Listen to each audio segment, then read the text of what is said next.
स्थानिक स्वराज्य संस्थांच्या निवडणुकीत भाजपनं तब्बल 75% जागांवर बिनविरोध विजय मिळवत मोठी झेप घेतली आहे। केंद्रशासित प्रदेश, दादर, नगर हवेली आणि दमन दीव येथे झालेल्या स्थानिक निवडणुकांमध्ये भाजपने एकहाती वर्चस्व मिळवलं आहे। एकूण 122 जागांपैकी 91 जागांवर भाजपचे उमेदवार बिनविरोध निवडून आले आहेत, तर 48 जिल्हा पंचायतींमध्ये 35 ठिकाणी भाजपला थेट विजय मिळाला आहे। 5 वर्षांपूर्वी हा आकडा फक्त 9 होता। काँग्रेसनं या निकालावर तीव्र प्रतिक्रिया दिली आहे। पक्षाचे प्रदेश प्रभारी माणिकराव ठाकरे यांनी भाजपवर निवडणूक हायजॅक केल्याचा आरोप केला आहे।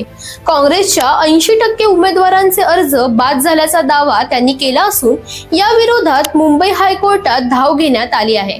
काँग्रेसचा आरोप असा की अर्ज भरण्यासाठी दिलेल्या 7 दिवसात पहिले 2 दिवस फॉर्मच उपलब्ध नव्हते आणि पडताळणीचे ठिकाणही अचानक बदलण्यात आले। दरम्यान उर्वरित काही जागांसाठी बुधवारी मतदान पार पाडले जाणार असून निकालांकडे सर्वांचे लक्ष लागले आहे। स्थानिक निवडणुकांमध्ये भाजपचा हा बिनविरोध विजय राजकीय गेम की संघटन शक्तीचा परिपाक, तुम्हाला काय वाटतं कमेंटमध्ये नक्की सांगा आणि इंडिया लीडरला फॉलो करायला विसरू नका।